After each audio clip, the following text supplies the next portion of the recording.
దానికి జాగలేదు. పిల్లవాళ్ళు హాయిగా ఉయ్యాలలు ఊపి ఎంత తల్లిదండ్రులు వాళ్ళని బలిష్టంగా పెంచేవాళ్ళు. ఇవాళ ఉయ్యాల లేదు. ఉయ్యాల ఎక్కడుంది సార్? ఉయ్యాల ఉంటే ఉయ్యాల పాట ఉంటుంది, ఉయ్యాల ఉంటే వాడికి ఒక ప్లేస్ ఉంటుంది, వాడు ఆడతాడు అందులో.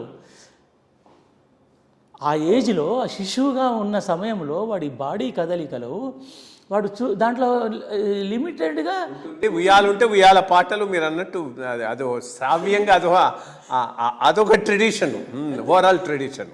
అది ఆత్మీయత. ఆ పిల్లవాడికి రాగం వస్తుంది, వింటాడు, సంగీతం వింటాడు, అమ్మ వాయిస్ వింటాడు. ఇవాళ మనం తీసుకొచ్చి క్యాసెట్లు పెట్టి పిల్లల పాటలు వినిపిస్తున్నాం, ఇంగ్లీష్లో వినిపిస్తున్నాం. అంటే మొత్తము వాడిని కృత్రిమమైన పువ్వుని తయారు చేస్తున్నాం, కాయని చేస్తున్నాం. ఈ మ్యూజియం సంగతి చెప్పండి, ఏమేమి ఉన్నాయి, ఏ ఏ ఆర్టిఫాక్ట్స్, ఏ స్టేజ్ వరకు వచ్చింది, ఎక్కడికి తీసుకుపోతాం? అట్లా నేను కొన్ని సేకరించి చూపిస్తూ వస్తుంటే వాటి విలువ పెరిగింది. అంటే వాళ్ళు చెప్తున్న సమాచారం, ఇది మా ఆఫ్రికాలో ఉంది ఇలాంటిది అనగానే విశ్వమానం ఉన్నాయని నేను. సంగీతం నాదే కాదు, విశ్వవ్యాప్తమైనది. ఎందుకంటే ప్రకృతి అన్ని చోట్ల ఒకటే. ఆ ప్రకృతిలోంచే శబ్దం వచ్చింది, ఆ శబ్దాన్ని వీడు ఇందులో పుట్టించాడు. అది ఎక్కడైనా సాధ్యమవుతుంది.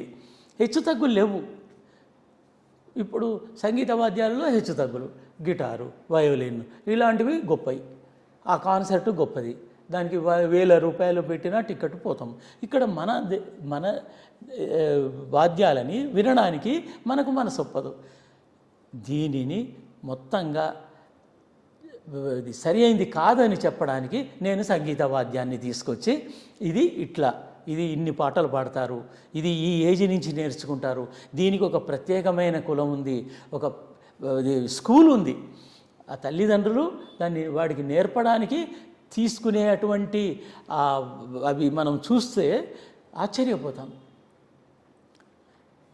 వాడి బాధ అని తండ్రి తాత దీంట్లో ఒక పలికిస్తాడు, వాడు ఆనందిస్తాడు.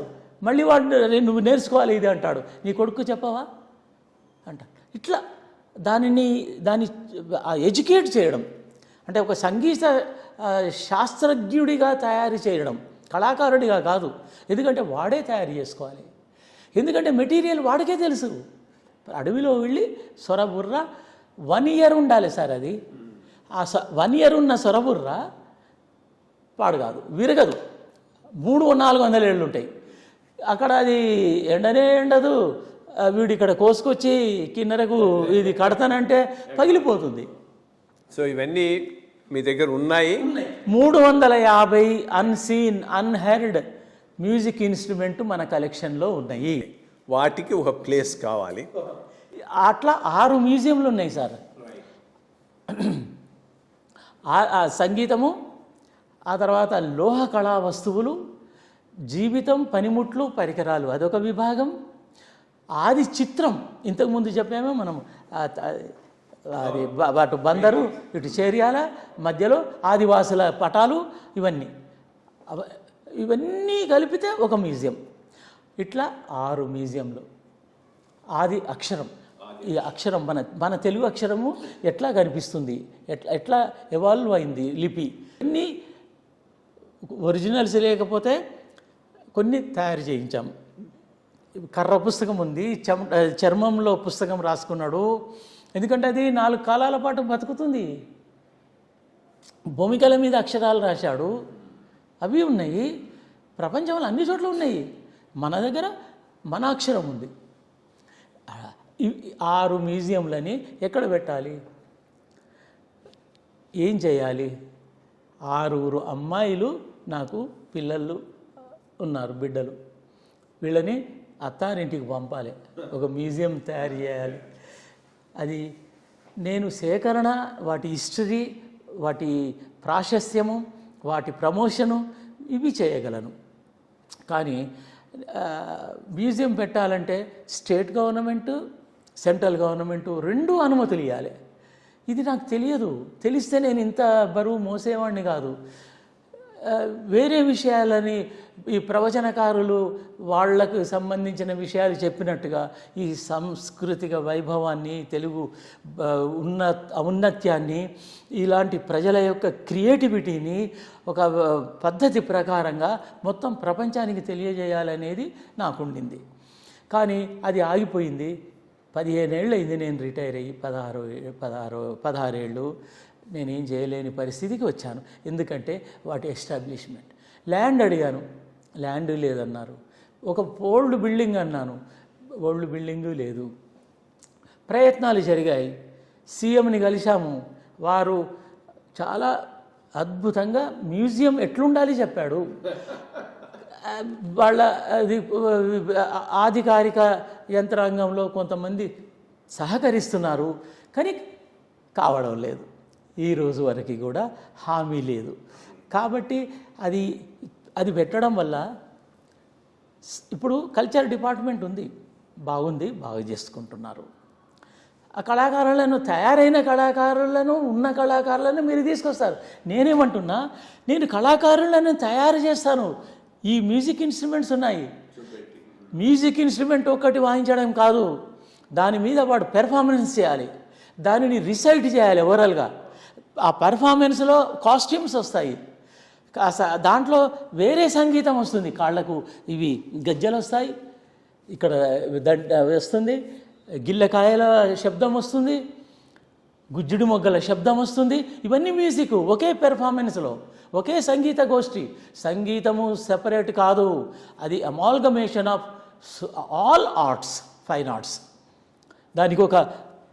దాని ముందు ఒక ఇది మన ముగ్గేస్తాడు, వాళ్ళ రిచువల్ ముగ్గు, ఒక పర్టికులర్ కాస్ట్యూమ్ ఉంటుంది వాడికి. ఎన్ని ఉంటాయి సార్, ఒక అద్భుతమైన కళ, ఒక దృశ్యం, ఇది క్రియేట్ చేయాలి. ఈ మ్యూజియం వల్ల అది క్రియేట్ అవుతుంది. ఎందుకంటే ఆ వస్తువులన్నీ ఉన్నాయి కాబట్టి అది చూపిస్తాను నేను. ఇప్పుడు ఒక దుబ్బు వాద్యాన్ని ఒక 3 వెదురు బొంగులకి పెట్టి దాని మధ్యలో కట్టి ఒక సేఫ్టీ ఇస్తాడు. అది కదా ఆ సంగీత వాద్యాన్ని రక్షించే పద్ధతి. మనం తీసుకొచ్చి ఎక్కడో పెడితే అది జారి కింద పడుతుంది, లేదా చర్మంకి రంధ్రం అవుతుంది, పాడు కావడానికి వీలుంటుంది. ఇవన్నీ కూడా మ్యానుస్క్రిప్ట్స్ కూడా వాళ్ళ దేశీ పద్ధతుల్లో వాటిని జాగ్రత్త పరిచేవాళ్ళు. మనం ఇప్పుడు అవి పెట్టి ఇవి పెట్టి ఆ కెమికల్స్, ఈ కెమికల్స్, ఆవిరి పెట్టి, యంత్రాలు పెట్టి ఉండట్లే, అవి పాడవుతున్నాయి. ఎందుకంటే వాడికి తాళపత్రం అనేది తెలియదు. ఇది బారోడ్ నాలెడ్జ్. బారోడ్ నాలెడ్జ్కి తాళపత్రానికి ఏం సంబంధం సార్? అట్లా ఈ బారోడ్ నాలెడ్జ్ వల్ల, బారోడ్ ఫైన్ ఆర్ట్స్ వీటి వల్ల కూడా మనం ఒరిజినాలిటీని పోతుంది. ఈ మ్యూజిక్ మన ఈ మ్యూజియం ప్రదర్శనశాలలు కనుక ఉంటే అది ఒక సాంస్కృతిక కేంద్రం అవుతుంది. ఆదివాసులు, జానపదులు, అనేక మంది సంచార జాతులు ఇక్కడికి వచ్చి వాటిని వినిపిస్తారు. అక్కడ వినిపించడం లేదా అంటే అక్కడ వినిపించడం లేదని అంటాను. రవీంద్ర భారతిలో పెడితే వీళ్ళని చూడడానికి వచ్చేవాళ్ళు ఎంతమంది. నేనేం చేస్తాను, చెట్ల కింద పెడతాను. వాడు కళాకారుడు, వాడు కావాలంటే బీడి దాగి మళ్ళీ వచ్చి 2వ ఘట్టం వేస్తాడు. మీ ఏసీ గదుల్లో ఉంటే వాడు ఆ పని చేయలేడు, వీక్ అయిపోతాడు. వాడికి రావాల్సిన ఇన్స్పిరేషన్ రాదు. అంటే ఒక చిన్న అలవాటు, అది తప్పు అలవాటు అని నేను కూడా అనలేము. అది వాడికి అవసరము. వాడు వేరే అప్పుడు ఇవి చెయ్యకుండా తాగుతుంటే ధూమపానము అలవాటు, వాడు పాడవుతుందంట. కానీ ఇప్పుడు ఇది తన పంచేంద్రియాలను కూడగట్టుకొని ఒక షేప్ ఇచ్చి అందులో నిన్ను మైమరిపింపజేసే ఒక ఆల్కమీ తెలుసు వాడికి. అది చేయాలంటే ఈ మాత్రం ఉంటుంది. మనం టీలు తాగుతాము, మధ్యలో ఇది డ్రై ఫ్రూట్స్ తింటాము, ఎనర్జీ, మనకు ఆలోచన, ఇవన్నీ ఉంటాయి కాబట్టి body needs it. So sir, ఇలాంటి వస్తువులు లేవు, ఆంధ్రప్రదేశ్లో లేవు. ఏవి కూడా కృత్రిమమైనవి కావు, అన్నీ ఒరిజినల్స్. మరొకటి ఏంటంటే ప్రతి ఒక్క వస్తువుని, పరికరాన్ని, పనిముట్టుని చూసి దాని డిజైన్ అర్థం చేసుకొని పిల్లవాడు డెవలప్ అవుతాడు. It's education centre. ప్రతి స్కూల్ ఇక్కడికి తమ పిల్లలని పంపి ఒక్కొక్కడిని అలాంటి వస్తువుని చెయ్యి. ఎందుకు చేస్తున్నాము? బండి చక్రం ఉంది సార్, బండి చక్రంకి రీప్లేస్మెంట్ ఉందా? ఏరోప్లేన్ అయినా బండి, అది చక్రమే కావాలి కదా. మన నాలెడ్జ్లో అట్లా ఎన్ని ఉన్నాయి. ఇప్పుడు అది పెరుగు తయారు చేసుకోవాలంటే న్యాచురల్ ఒక ప్రాసెస్ ఉంది, కానీ ఇవాళ ప్రాసెస్ కాకుండా వచ్చే కర్డ్ బేకింగ్ ఉంది, అది శరీరానికి పనికిరానిది. అంటే ఇట్లా వైద్యశాస్త్రం, ఆ వైద్యాన్ని తయారు చేసే వజ్జలు ఉన్నారు, వాళ్ళని తీసుకొస్తాం. ఇది ఎందుకు చెప్పమందాం, ఛాలెంజ్ వదులుదాం, రాపిడి చేద్దాం, నిజాన్ని వెలికిదిద్దాం, ఉపయోగపడేది సమాజానికి ఇద్దాం. దానికోసంగా ఈ మ్యూజియము, ఈ మ్యూజియం కోసంగా వారు తిరగని ప్లేస్ లేదు, ఎక్కని గడప లేదు. ప్రభుత్వాలు మారుతూ ఉన్నా, ప్రభుత్వాధిపతులు హామీలు ఇస్తున్నా అది అమలు కావటం లేదు. ఉస్మానియా యూనివర్సిటీ ప్రాంగణంలో కొంత కేటాయింపు జరిగింది, బట్ అక్కడ విద్యార్థుల నుంచి కొంత అపోజిషన్ రావడంతో అది ఆగిపోయింది. ప్రభుత్వం అనుకుంటే ఇది పెద్ద విషయం కాదు. రెండోది చాలా అవసరమైనటువంటి విషయం. ఇటువంటి ఏరియాలో ఇంత పెద్ద వర్క్ చేసి ఇంత కలెక్షన్ చేసినటువంటి వ్యక్తులు బహు కొద్ది మంది ఉంటారు, అరుదుగా ఉంటారు. అటువంటి వాళ్ళకి ఆపర్చునిటీ, వాటిని డిస్ప్లే చేసేటటువంటి అవకాశం ఇవ్వాల్సినటువంటి అవసరం, బాధ్యత ప్రభుత్వం మీద ఎంతైనా ఉంది. ప్రభుత్వంలో రేవంత్ రెడ్డి గారు, ఆయన టీము దీనిని ముందుకు తీసుకుపోయి తప్పకుండా వారికి పూర్తి సహాయ సహకారాలు అందించి ఈ మ్యూజియం ఏర్పాటు చేసుకునేటటువంటి అవకాశాన్ని ఇస్తారని ఆశిద్దాం. ఇటువంటి rich tradition, rich artefacts western కంట్రీస్లో దొరికితే వాటిని నెత్తి మీద పెట్టుకొని చూసుకుంటారు. మన దురదృష్టం, మన చరిత్రనే మనం ఓనప్ చేసుకోవటానికి, ముందుకు తీసుకుపోవటానికి ఒక సమాజంగా మనం తయారుగా లేము. అది చాలా దురదృష్టకరమైనటువంటి విషయం. ఈ మ్యూజియం త్వరలో ఏర్పడుతుందని, ఎందుకంటే వారు ఆల్రెడీ 77 ఇప్పటికీ చాలా యాక్టివ్గా ఉన్నారు. ఆయన నాలెడ్జ్ మనందరితో పంచుకోవాలనే ఒకే ఒక ఉద్దేశంతో ఇక్కడికి రావటం జరిగింది. జయధీర్ తిరుమలరావు గారికి మీ అందరి తరఫున నా నమస్కారాలు. చాలా చక్కగా అన్ని విషయాలు వివరించినందుకు థ్యాంక్ యూ సో మచ్. దీంతో ఇది మనం ఈ రెండవ పార్ట్ ముగిస్తున్నాం. Thank you.